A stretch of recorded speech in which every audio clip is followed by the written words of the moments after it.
What would make this an especially useful conversation for you today? So there's a couple different things. First of all, probably talking about like the application process would be, and the digital LSAT, that would be useful for me.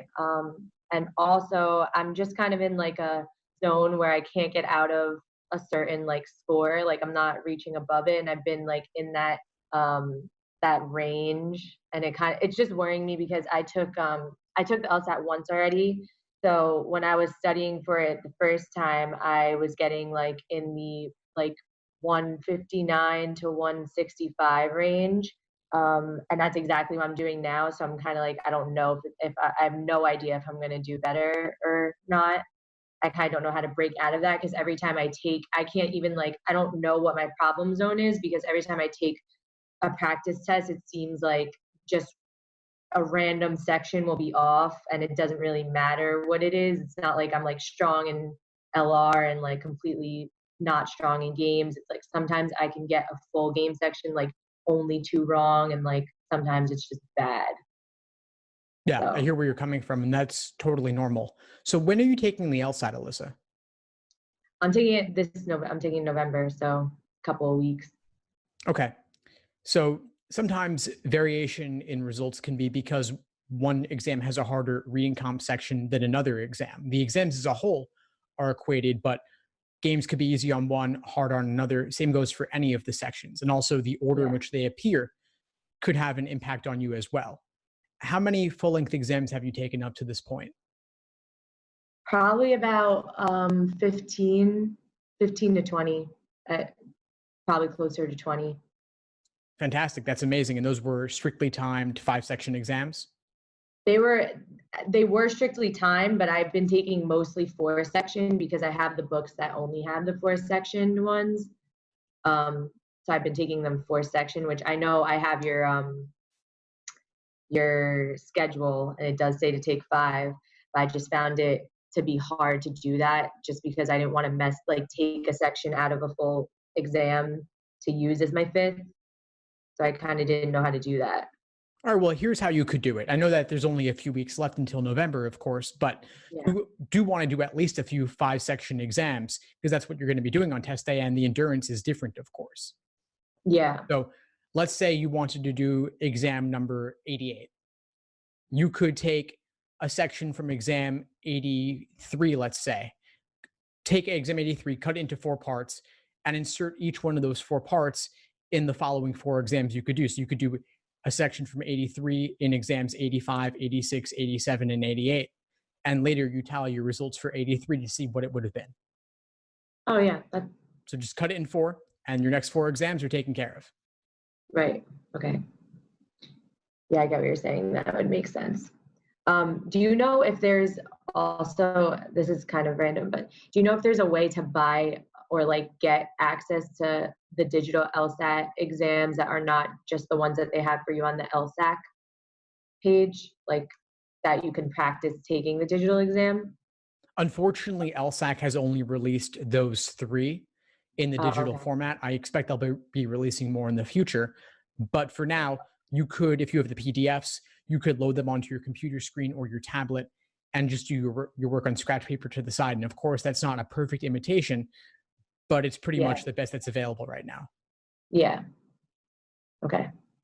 Do you have a tablet? Have you Yeah. So practiced with one? yeah, I did. Well, I kind of screwed up because I took one that I never took before, that the one of the three that they have, but then the other two I had already done like on paper. So it kind of wasn't that useful, but I did familiarize myself with it a little bit. And that's really all you need to do. The benefit of the familiarization tool is just to see what it's like, to Yeah. see what it's like to bubble in choices with one tap, or to flag choices, to flag questions, or to eliminate answer choices, or to use the highlighting and underlining tools, which I don't recommend, by the way, because they don't work that well. So that you can also get exposure to that too. And Yeah. also just using your scratch paper booklet to the side. That's really the biggest adjustment, one of the biggest adjustments, I think. Yeah, right. Yeah, the tools didn't I didn't really use them because they were kind of glitching, but I thought it might have just been my tablet. Um No, it's not. Yeah. It's all the tablets pretty much. And so expect that when you walk in as well, that the stylus might not work properly, the tools might not work properly on the tablet. There could be tech Okay. issues potentially that delay things a little bit. And I wouldn't expect that. And I think it'll get better with time. I think that November will be better than October and so on. But Right. be prepared that things might not go smoothly and just be ready for that. So you're not totally taken by Yeah. surprise and thrown off. Right. Um, so also, do you have any suggestions for like just in general timing? Like I've been, because timing is obviously that's like one of the hardest obstacles in the LSAT, and I've been trying to do different techniques like with reading. I haven't been really underlining much. Or like writing on anything. I just read the passage like closely, but trying to like go a little like basically just like not trying to get as much detail as I would with reading. And then also with LR, I'm just like stuck between trying to get like sticking on. I don't know when to move on from a question basically. And sometimes I'll have like a full 5 questions left, which is obviously not ideal. Yeah. And so getting bogged down is a real issue that students face. And it just requires a certain degree of like self-control and focus to recognize when it's happening so that you can let go of that question. Everything is worth the same, although not all questions are of equal difficulty. So it's worth recognizing when, after a couple of minutes, if you're not making any headway, make this one of the questions that you flag, skip, and hope to come back to later. Personally, I'll flag 3 to 4 questions in a single logical reasoning section because I just don't want to deal with them in the moment. And I trust there may be other questions later in the section that could be a little bit easier for me. So a parallel question Yeah. or principal application, which are often more time consuming, those are good candidates to skip. Yeah. I definitely need to practice that while I'm doing it, because I know that that's what I need to do. But sometimes I'm just like, no, I need to get this. Like something just hasn't stuck out to me yet, and then I just sinks my time completely. Yeah, so make those But a few of the yeah, questions that you flag and recognize that they're yeah, going to happen so that you can deal with it. yeah. And for reading comp, like, is there anything that I could do there that you found helps you with that, Well, like with timing? you're already taking fewer notes, which is good. I'd keep it very minimal, just summarizing the author's primary opinion, the main idea, summarizing that in a couple of words on the scratch paper to the side. And if there are a couple of viewpoints, you might write a few words summarizing each of those. But I would leave it at that. Yeah.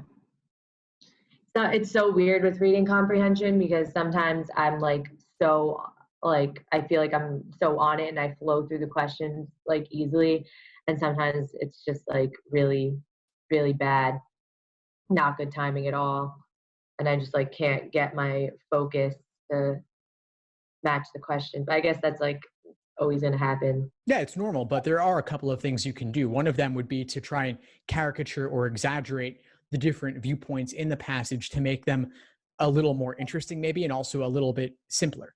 So I'll Yeah. think about it as if I were explaining it to a 5-year-old or 7-year-old and saying, like, this is good and bad, or old versus new, or incomplete versus relatively more complete, something like that.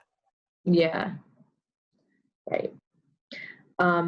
And then also for applications, I actually did shoot you an email about this, but since I'm taking in November, I know I can't really. Well, I could submit them, but I'm not going to be considered until the score comes back, right? Right. Yeah. So do you recommend I just submit them all as soon as possible and then have that, like they're going to wait no matter what if they see I'm taking another LSAT? Do you already have an LSAT Or score on record? yeah, From how long but ago? I know from experience that if you're signed up for another LSAT, even if you have a score on record, they wait until that score comes back. They Most may. schools. Yeah, they may. It's a little bit unclear though. I've heard different things. It could vary. So Oh, I would suggest that you have everything ready, but don't yeah. actually hit submit until you get your score back. Okay, yeah. Yeah, just to be safe, I guess that would be the best. Just because, admission offices, they're handling hundreds or thousands of applications, of course, and Yeah, they could accidentally consider it too early with your previous score, not with the newer and presumably higher score. yeah, right. I hope higher. Yeah. We'll see. I've heard that there's like a technique that you can like choose which one that you want to do basically on like what's the easiest. Do you think that that's something that students should consider, like looking through the easiest one that you can get through, or the one with the most questions? I would generally recommend simply doing them in the order given. It's not Yeah, always easy to tell up front what's going to be an easy game and what's going to be a hard game. And the harder yeah, ones usually are later in the section anyway. So I would just, for games and reading comp both, I would typically just do them in the order given. okay. This just came to my head. So I don't know how much time we have left. Yeah, sure, shoot. Okay. So you sent an email. I've done so much like studying on just trying to get down necessary and sufficient assumptions. I know that that's like a big part of the test, obviously. And just like, I really think this time around, I have such a better understanding of them in general, just conditional statements.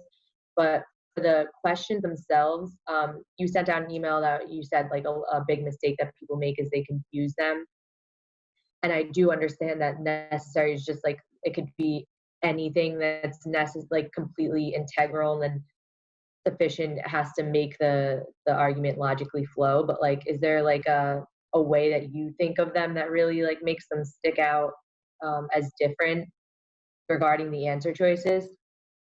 Yeah, so I think of necessary assumption questions as being a very specific kind of must be true question where they're not really asking for new information. They're asking instead for something that is already implicit in the argument itself, meaning that a person who is committed to the argument would also be committed to all underlying necessary assumptions.